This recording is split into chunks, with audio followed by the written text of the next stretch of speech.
askofu, Deogratias Matika, wapendwa monsinyori, wapendwa mavikari, wapendwa mapadi wote, wapendwa mashemasi, lakini tunarudi tena kwa namna pekee mapadi ambao ni wanajubilei siku ya leo, pamoja na watawa wote wa kiume na wa kike wanaweza kuwa hapa, lakini pia hata wazazi wetu watu wa ndoa ambao mko kwenye 25. Wapendwa wazazi wa mapadi hawa, wapendwa wanakwaya, wapendwa vijana wetu wa vyombo vya habari, mafrateli na wengine wote, tumsifu Yesu Kristo. Sinodi Jimbo Katoliki Moshi, katika Kristo tusikilize na tufanye yote upya.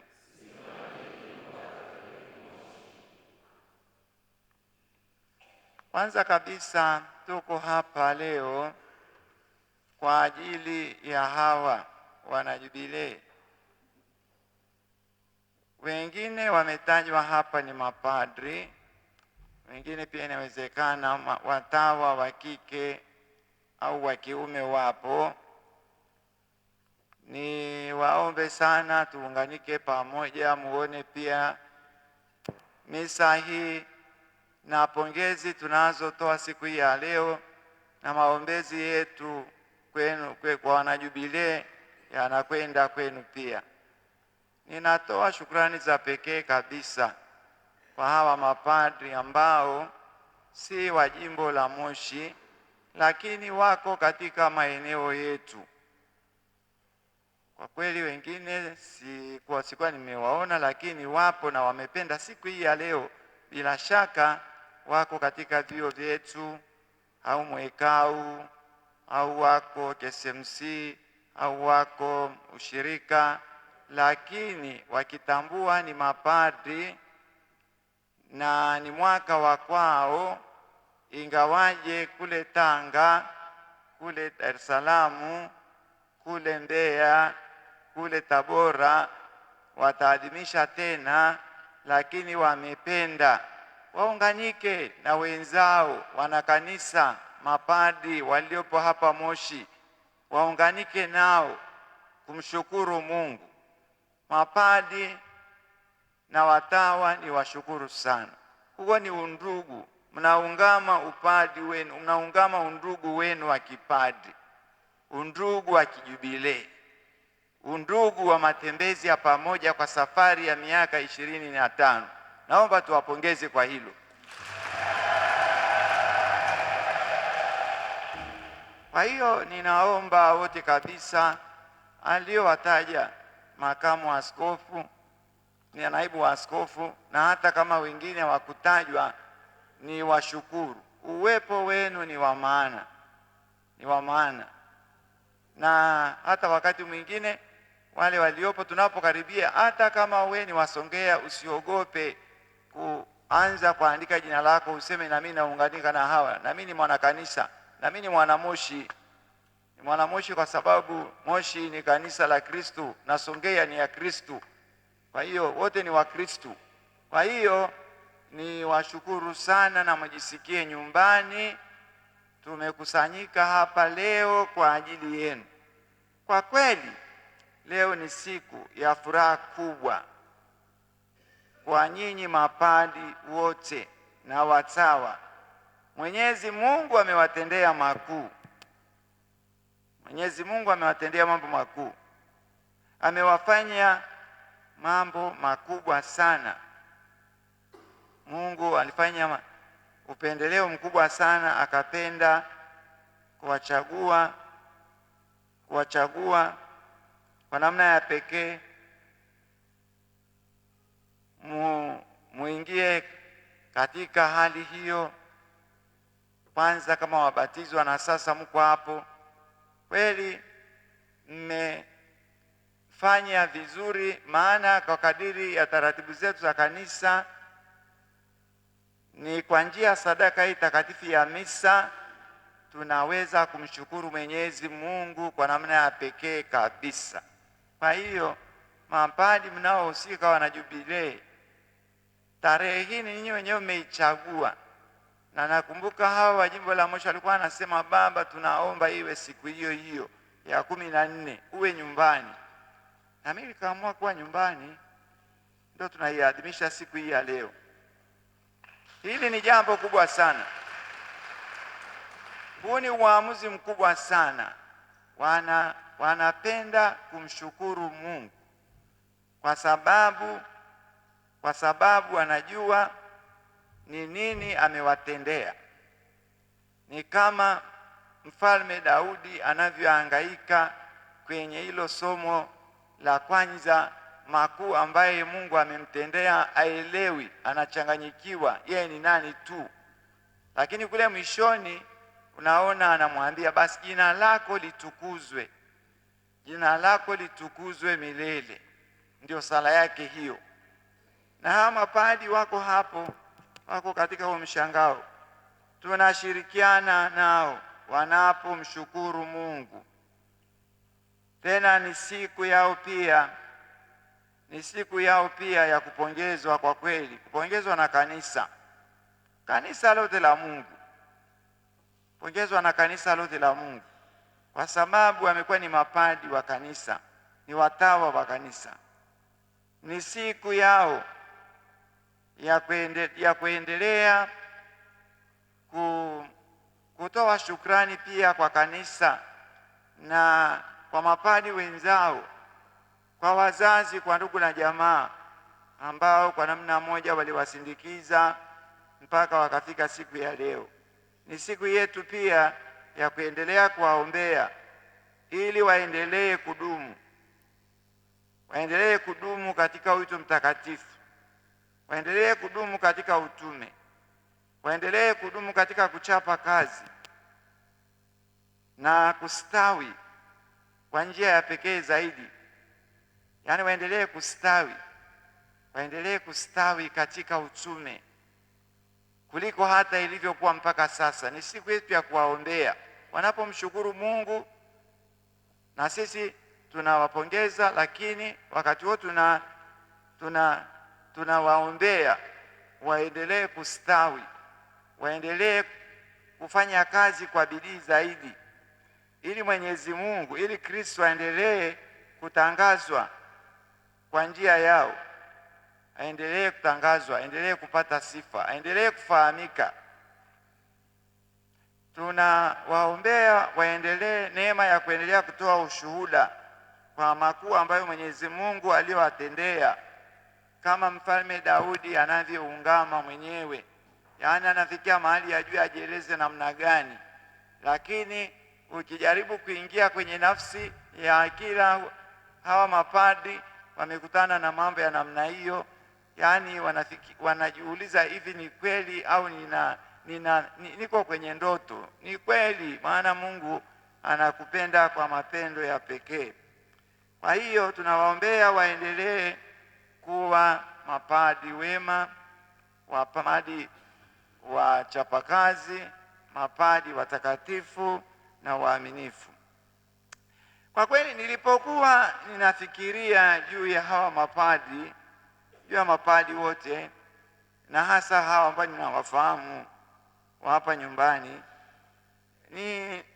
nimeona kwamba Mwenyezi Mungu amewapamba kwa zawadi nyingi sana.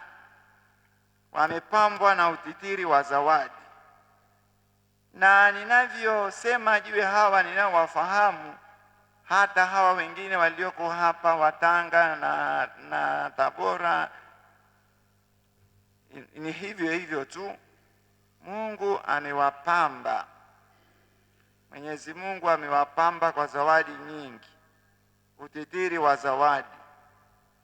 Aliwapamba kwanza, tukijaribu turudi nyuma kabisa, mwanzo wa mambo, aliwaumba kwa mfano na sura yake, akawakomboa kwa damu ya mwana wake mpendwa Yesu Kristo, akawachagua na kuwashirikisha zawadi ya upadri tangu milele.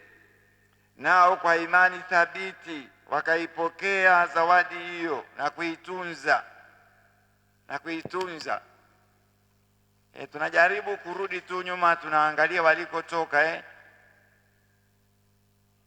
na kwa utaratibu ikawa hiyo zawadi imelelewa kwa kadiri ya taratibu za kanisa, wakiwepo wazazi, wakiwepo makatekista, wakiwepo mapadri, wakiwepo walimu walezi katika seminari mbalimbali, zikiweko familia yote ya Mungu. Kwa kweli kwa pamoja wamehusika sana katika kuwaandaa hawa mapadri kwa sala, lakini pia na kwa misaada mingine mingi tu. Kwa hiyo ni watoto waliolelewa na kanisa wakafikia katika hatua hii. Si kwamba ni wao wenyewe wamejileta hapo. Huo upendo wa Mungu umetembea nao, si kwamba ni yeye mwenyewe anakuja kila wakati mwingine anatumia kanisa lake, anatumia vyombo vyake mbalimbali vinawashirikisha upendo wake. Hatimaye wakawa mapadri. Amanzia huko, yani Mungu amewachagua tangu milele. Lazima turudi pale kwa Yeremia ile sura ya kwanza mstari wa kwanza mpaka mstari wa 4 na kuendelea. Yani aliwachagua bila hata wao kufahamu kwamba kuna nini. Aliwachagua kwamba watakuwa mapadri siku moja. Alafu wanapoingia sasa, wanapokuwa watu sasa wanaanza kukua, wanaanza kutambua hiyo zawadi. Zawadi inaanza kupokelewa na wazazi, inapokelewa na kanisa, inatunzwa na makatekista na mapadri na walezi wa seminari, lakini na kanisa lote la Mungu. Mojawapo kwa mfano, mnajua ni kwa nini tunatangaza haya matangazo? Tunasema matangazo ya wazi kwa wale wanaotazamia mafrateri, wanaotazamia kwa mapadri, mafrateri wanaotazamia kwa mashemasi, au mashemasi wanaotazamia kwa mapadri. Sema matangazo ya wazi kwa watu wote, ili watu wote wafahamu kwamba kuna zawadi inayokuja, wawaombee ili waweze kufikia. Si kwamba sana kama kuna makosa yaletwe kwa haraka. Sawa, hiyo wala tuombee, yana tukishafika kwenye hatua hiyo kwa kweli hatusali, maana sasa hapo tunakuwa kama kweli kuna jambo hapo, ni uchungu, tumepoteza kanisa, maana tumehangaika sana. Alafu tena huko mwishoni tunajasikia kitu ambacho kinatuumiza. Kwa kweli lengo pale ni kualika kanisa, wana kanisa wafurahi, wana kanisa waombee, wana kanisa wajiandae kuwapokea katika uwanja wa utume. Tunaongezewa hivi karibuni, salini, ombeni, kusiwekwe na lolote ambalo litaleta kipingamizi. Kama likiwepo kwa kweli na lisemwe, lakini ni maumivu makubwa katika mwili wa kanisa. Kanisa linaumia sana, maana sasa tulikuwa na matumaini makubwa mno. Kumbe wanapendwa na Mungu kwa namna ya pekee kabisa. Wanapendwa na Mungu, wametunzwa na Mungu mpaka wafikia hatua hii, ni wapenzi wa Mungu. Wamepambwa na zawadi na misaada mbalimbali ya kimungu ambayo kwa kweli hata wengine hawawezi kueleza. Sasa walipokuwa mapadri wa namna hiyo, unakuta ni mapadri wenye sifa mbalimbali, wenye vipaji mbalimbali, wenye utajiri mbalimbali, utajiri wa kimungu, wakaweka huko kwenye maeneo ya nini? Maeneo ya utume. Wengine parokiani, wengine walezi seminarini, wengine wakaendelezwa zaidi na kanisa, wakapanda ndege kwenda huko kwenda huko mbali huko, kwenda kupata elimu zaidi nchi za nje, Nairobi, Marekani, Roma, Uingereza, Ufaransa. Sasa hayo yote yametokea kwa hawa mapadri. Angalia jinsi wanavyopendwa na Mungu, jinsi wanavyotunzwa na Mungu na kanisa, na hata waliokaa hata hawa kwangu. Yaani unaona jinsi ambavyo kwa kweli yaani wamepambwa na wanashughulikiwa. Yaani kwa nini wanapelekwa nje, wanapanda ndege wasikaa hapa na sisi, wanaenda huko Nairobi, eti wanaenda mpaka Roma, wanaenda Spain, wanaenda Uingereza, kwenda kujifunza huko zaidi, warudi. Haya sasa sujuzi tena hawa kwangu hapa, kwa kweli ni kikundi cha kwanza nafikiri jimboni, wameniaga tu wakaniambia ni mpango wao, wameupanga tangu wanakwenda hija takatifu kwenye sehemu takatifu. Sasa ukiangalia ile hija ni kama wanaenda ulimwengu mzima. Yaani wanaenda Roma, wakitoka Roma wanaenda Spain, wakitoka Spain wanaenda Ureno, wakitoka Ureno wanaenda Ufaransa, wakitoka Ufaransa wanaenda Lourdes, wakitoka Lourdes wanarudi. Kasema jamani, are you serious? Kweli? Kwa hata mimi jamani nasafiri sana kwa kweli, hata Ureno sijafika. Ureno mnafika? Kweli wamefika. Wamefika. Na sasa pia sikuna pia kusibini kutoa taarifa kweli kwa askofu kwamba tumefika salama, au ni kumwambia askofu sasa unaona sasa kila siku unapata simu, baba askofu leo tuko Roma, ukikaa kidogo kesho yake sasa tumeingia Spain, tunasali misa kwenye kanisa la Mtakatifu Ambrosi. Sasa hivi tuko Ureno, tuko kwenye tuko katika ile sanamu ya mama Bikira Maria huku, yani Bikira Maria mama wa Fatima. Ukikaa kidogo unasikia wengine tuko Ufaransa. Faransa kabisa. Kifaransa mnakifahamu pia. Haya, sijui. Ukikaa kidogo wako Lourdes. Ukikaa kidogo tumerudi Roma. Yaani kwa kweli wamemaliza ulimwengu mzima. Hongereni sana mapadri. Nyinyi ni wa kwanza. Sidhani kwamba kuna kikundi kingine Moshi ambacho kimeshafanya hivi. Ni wa kwanza. Mezunguka. Sasa lakini mjiulize. Yaani unajua ni upadi unaufanya, ni upadi, uone nguvu ya upadi, ni upadi mnaufanya, mnazunguka hivyo. Yaani mnafika Ureno, mnalala hapo kidogo, mnatoka mnaenda Ufaransa, mnaenda sali, mnakwenda Lourdes, mnatoka mnaenda tena, mnarudi sehemu nyingine. Yaani kila siku 6 walizokaa huko ninapokea simu. Leo baba askofu tuko Ureno, leo tuko Portugal, leo tuko Ufaransa, leo tuko Lourdes, leo tuko Roma, leo tuko Ujerumani. Hongereni. Sasa hii mmeichukuaje? Mmeichukuaje? Yaani ni zawadi ya pekee kabisa. Kweli. Pamoja na kwamba mimi naiwekea question mark. Na kila siku nilikuwa najiuliza, mapadi mnapaswa kutafakari. Ningetamani muende kule Maua kwa masista mkajifungie, mkae huko siku 6. Hii habari ya kuzunguka ni kitu gani hiki? Kwa baba askofu na huko ndio kusali. Mimi sijui, wameniambia ndio namna yao ya kujitayarisha. Ingawaje na wasifu wamemaliza pia tena retreat, wameenda tena retreat nyingine. Wao wamejisikia kwamba kwa kweli hiyo ilikuwa ni hija tu. Walikuwa ni kama tourist. Hongereni kwa kuwa ma-tourist. Yaani kwa sababu hiyo wameenda tena retreat. Kama kweli mmeenda kusali Ufaransa, mkaenda sali Ureno, mkarudi Lourdes, mkaenda Roma, mkaenda Ujerumani, kwa nini tena mmeenda tena kusali tena Rawia? Si mngekaa nyumbani tu mseme tumeshamaliza. Kumbe na nyinyi mmejisikia. Lakini mimi nakuja kwenye jambo kubwa zaidi. Mimi nawapongeza. Yaani ni upadi. Yaani nataka tuone sehemu takatifu. Tumshukuru Mungu kwa kuona hizo sehemu takatifu. Na wameziona. Wameiona sehemu takatifu. Kweli Mungu amebariki safari yao. Nilikuwa naogopa, nasema mimi nafahamu afya huyu padi wangu sio nzuri naye. Sasa kila wakati lakini ataweza, bado anaendelea na nyinyi, ndio. Anaendelea na nyinyi, ndio, na huyu anaendelea kwa sababu nawafahamu watoto wangu kuna matatizo ya afya, lakini wamemaliza bila kubaki nyuma tangu mwanzo mpaka mwisho. Sasa hapa nyumbani wakati mwingine sijui mnaniambia kwamba mjisikii vizuri, sijui kama ni kweli. Kwa nini huko mlijisikia vizuri tangu mwanzo mpaka mwisho?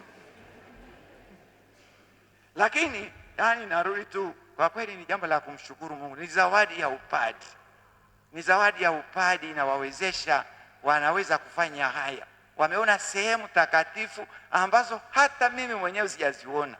Nimetamani sana kwenda Fatima, nimeenda karibu mara 3, lakini sijaenda Fatima. Ni kwa nini sasa sijui, lakini wamefika Fatima, wamefika. Na kwenye maandamano ya usiku kule Lourdes wamefika, wakanipigia, wakanipelekea picha wanavyotembea bikira, wana ile mishumaa wanavyotembea nayo usiku, wamefika. Sasa this is a credit, nawapongeza sana. Lakini ni upadi, ni zawadi ya upadi, yani imebeba vitu vingi sana, na lazima mumshukuru Mungu kwayo.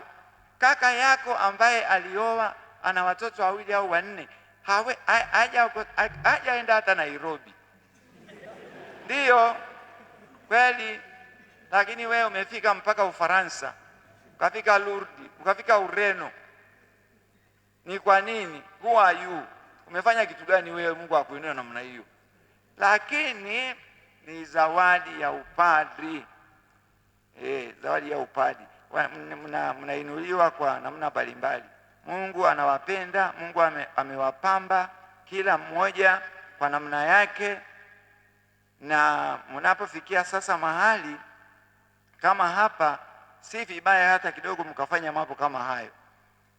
Na sasa siku moja, ya vipaji vya kila mmoja wenu ni vingi, kila mmoja ana vipaji vyake vya ajabu, yaani kila mmoja ana vipaji vyake. Siku moja tulikuwa sasa mnajua maclassmate tena huwa wanataniana na kudharauliana. Siku moja tulikuwa kule Huruma, kwenye parokia mtakatifu, ya Aloisi Gonzaga. Sasa tulikuwa tumeketi pale baada ya kusimika wale ambao ndio watakaangalia parokia, Mheshimiwa sana Padre Richard Marunda pamoja na Mheshimiwa sana Father Dr. Peter, asante Bwana, ni msaidizi.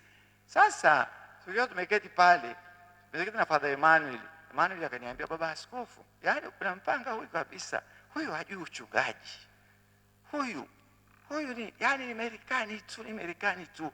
Sasa nikamwambia, wewe unamdharau ndugu yako. Huyu ni dokta, lakini wewe ni dokta.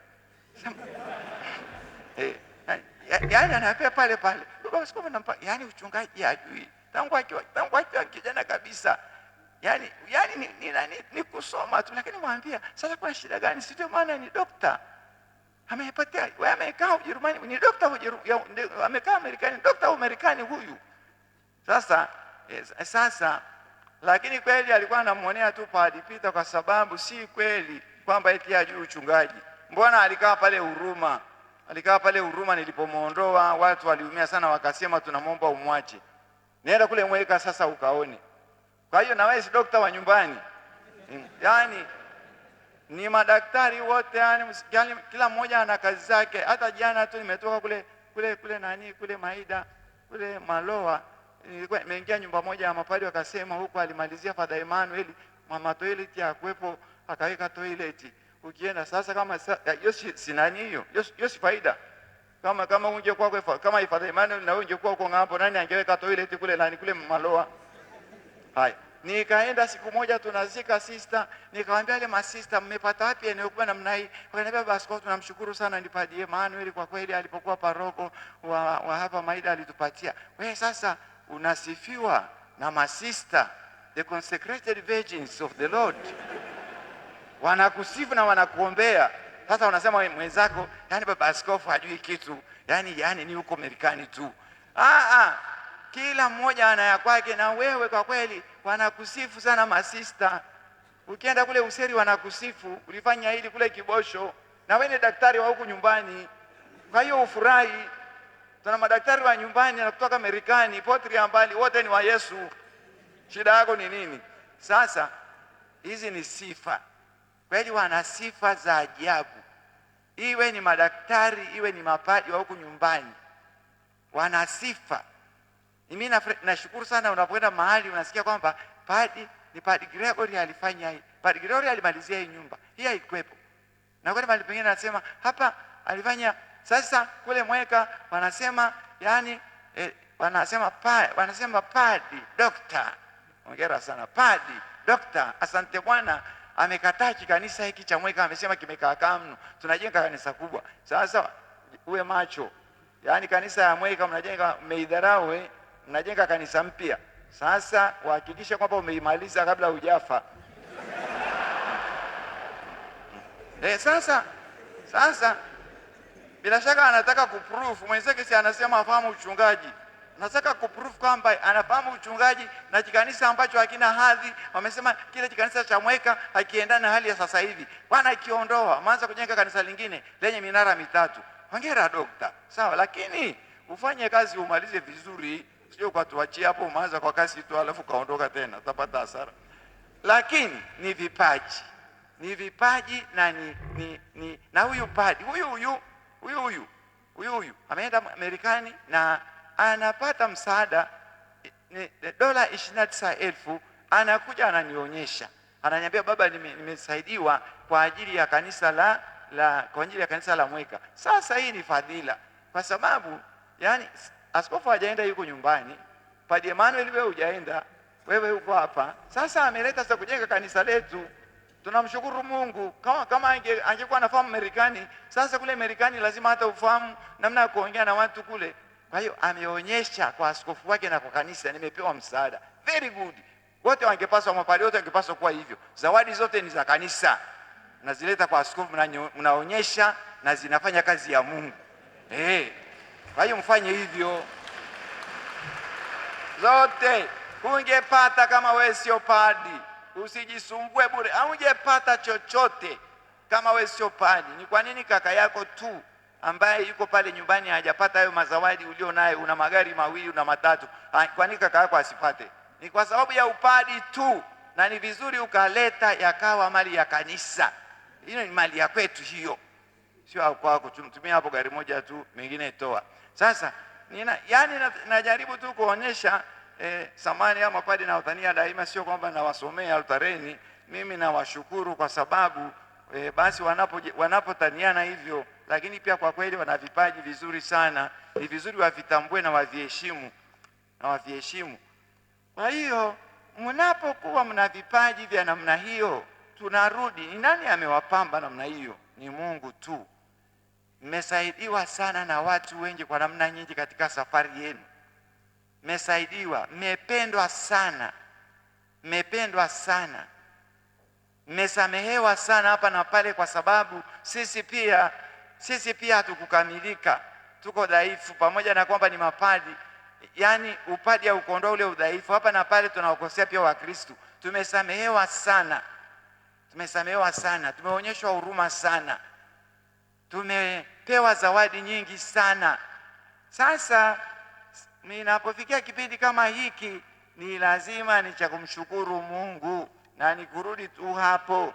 Tunarudi, lazima murudi kwa Mama Bikira Maria kwenye Luka ya ule mstari wa ile sura ya kwanza mstari wa 49, anaposema Mwenyezi Mungu amenitendea makuu na jina lake ni takatifu. Ni kweli mapadri wanajubilee wote, na hata kama kuna watawa, sala yenu ya sasa hivi ya mwaka huu ndio hiyo. Yani hamwezi mkamaliza kuhesabu na mkaelewa maana ya fadhili zote, zawadi zote na baraka zote mlizojaliwa na Mungu kwa kipindi hiki. Ni lazima tu mwanguke magotini kwa heshima kubwa kama Mama Bikira Maria. Mwenyezi Mungu amenitendea makuu na jina lake ni takatifu. Nani amesema sasa nabii Daudi alipoelezwa na Nathan jinsi ambavyo Mungu amesema, anaunganika, anashangaa tu. Sasa anasema sasa ni kitu gani hiki? Kumbe na hapa mapadi na nyinyi muunganike na Mfalme Daudi. anavyosema siku hii ya leo, mimi ni nani Bwana Mungu, na nyumba yangu ni nini tu, hata umenileta mpaka hapa? Mimi Daudi nikwambie nini tena zaidi? Daudi yuko kwenye mshangao mkubwa. Nikwambie nini tena zaidi? Yaani alielezwa mambo mengi na Nathani kwamba kwa kweli, yaani Mwenyezi Mungu ana mpango mkubwa na wewe, yaani atakaye kuwa mfalme, yaani atakaye kuwa hiyo nyumba ambayo itajengwa. Yesu katika maandiko matakatifu, katika mababa wa kanisa, anaitwa ni nyumba kwa sababu amebeba utajiri wote wa Mungu. Sasa nitakujengea nyumba. Hiyo nyumba ni Yesu. Anasema itatoka katika viuno vyako. Sasa yani Daudi ameweza mara moja kufunuliwa, akajua kwamba mkombozi atatoka katika viuno vyangu, atatoka katika shina langu. Mimi ni nani tu? Sasa Mungu, nikwambie nini tena? Alishiwa na lugha. Sasa nikwambie nini tena? Yaani mimi ni nani tu? Umenifikisha hapa. Mapadri, watawa, mukitafakari kwa ndani, mambo mengine ni ya kwenu binafsi, yako ndani ya nafsi zenu. Kanisa alifahamu, hata askofu afahamu, hata mkuu wa shirika afahamu, mnayafahamu. Mengine anafahamika na mapadi na maaskofu na mkuu wa shirika, mengine anafahamika na watawa, mengine anafahamika na waamini. Lakini kwa pamoja ni kwamba tu lazima kurudi kwa unyenyekevu mkubwa hapo kwa mfalme Daudi. Sasa anasema sasa mimi ni nani? Mimi ni nani sasa Mungu Bwana wangu, na nyumba yangu ni nini? Hata haya yote umenileta mpaka hapa. Sasa lakini anasema sasa mimi Daudi nikwambie nini tena zaidi? Nenda kwenye ukasome ule mstari wa 7:18.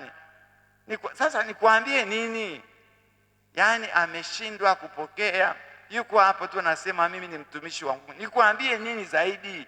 Kuna vitu katika maisha yetu, katika safari yetu, kila mmoja, na hasa nyinyi ambao mko kwenye mwaka wa jubilei, kweli unapotafakari unakosa majibu. Unamwambia Mungu, unamwambia Yesu, nikwambie nini zaidi? Umenitendea hayo yote, nikwambie nini zaidi? Basi kwa sababu ni kwenye Injili hayo mambo ambayo Yesu anasema kwamba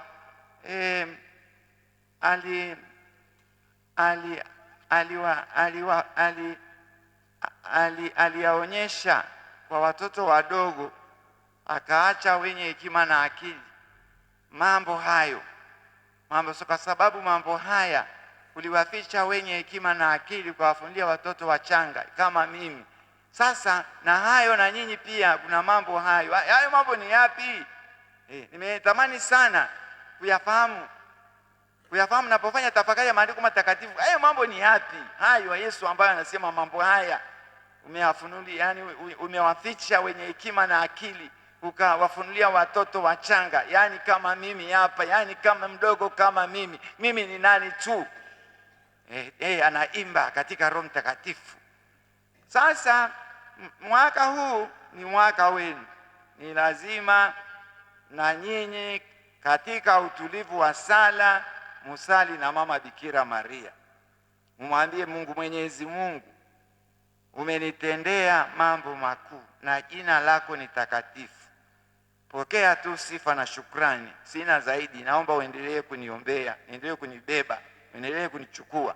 Lazima murudi hapo kwa Daudi. Sasa ujiulize, mimi ni nani? Mimi ni nani Bwana Mungu? Mimi ni nani na nyumba yangu ni nini tu, hata umenileta mpaka hapa? Sasa hapa kuna maneno, si habari ya kusema umri. Unaweza kusema yani ile lazima muifanye tafakari na exegesis ya kitaalamu ya kisayansi.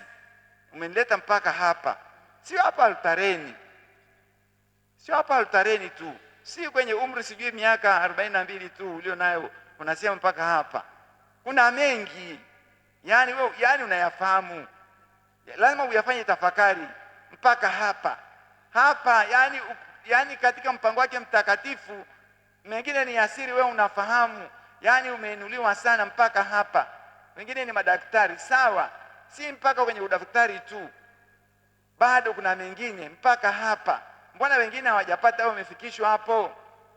Mpaka hapa nimepata bahati za namna hii, nimependwa na watu wengi namna hii. Watu wa namna hii wamenisaidia. Umenificha katika mambo ambayo kabisa ingeniharibia wito kabisa. Umeniinua, umenipa neema ya kupita pale mpaka hapa. Ni lazima mufanye hapo, kila mmoja ana ya kwake. Na sasa mwambie tena, mrudi kama Daudi. Sasa mwambie, Daudi anamwambia, sasa mimi Daudi nikwambie nini tena zaidi? Nikukushukuru tu. Nikukushukuru tu kwa sababu ulionitendea ni mengi. Ulionitendea ni mengi. Ndugu zangu, tunarudi kwa somo la mwisho. Tumalizie kwa somo la pili. Tuwaombee daima hawa mapadi neema ya kushukuru. Daima tuwe ni watu wa shukrani. Anatuambia Paulo, sisi tuwe ni watu wa shukrani. Pia kuna neema nyingi sana tumepokea kwa mapadi ambao wametulea mpaka sasa. Wengine ni walizi wetu, wengine ni maparoko. Tumshukuru Mungu.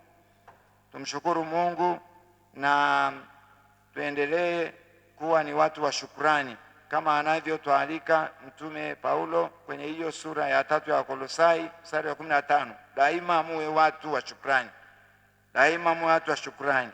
Daima mshukuruni Mungu kwa kila jambo. Wakolosai 3:17. Kwa hiyo ningeomba mapadi tumalizie kwa kuendelea kuwaombea. Muendelee kuwa wema, waaminifu na watakatifu katika kanisa la Mungu.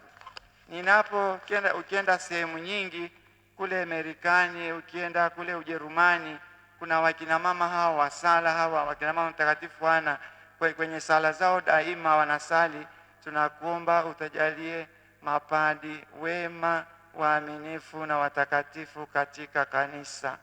Bwana, kila yani unaona ni hawa wakina mama hawa, yani wa umri wako havitoki huko kanisani, ni kama wale ni kama yule ana nani yule ana wanani wa kwenye Injili, anasema alikuwa atoki kule hekaluni. Kweli hao mama, hiyo sala inanigusa sana. Wanasala kule mwisho wanasema kwa tunakuomba utujalie mapadi wema, waaminifu na watakatifu katika kanisa. Tunakuomba utujalie mapadi wema, waaminifu na watakatifu katika kanisa. Ukiwauliza nilikuwa nasema tukipata mapadi wema na waaminifu katika kanisa, mambo mengi sana hayatapata nguvu. Ubaya mwingi sana ulio katika ulimwengu wa sasa utadhalilishwa sana. Tunaomba Mwenyezi Mungu, Mama Bikira Maria, utujalie mapadi wema, waaminifu na watakatifu katika kanisa. Na sisi mapadi wetu, watawa wetu, tunawaomba sana muendelee kujitahidi kuwa mapadi wema, waaminifu na watakatifu katika kanisa. Muwe walezi wa wadogo zenu, muwe walezi wa vijana. Mnaona ulimwengu wa sasa hivi ulivyo, nyinyi wengine mnawafundisha. Msaidie sana vijana waweze kutulia katika Kristo, kwamba hakuna mahali ambapo anaweza kupata utulivu ila tu ni kwa Mungu, ni kwa Kristo, ni kwa kanisa. Kwa hiyo mkiwa mapadi wema, waaminifu na watakatifu katika kanisa, mtaalika watu wengi sana nao wawe wema, waaminifu na watakatifu. Hilo ndilo ombi letu kwenu na ndiyo sala yetu kwenu. Tumsifu Yesu Kristo.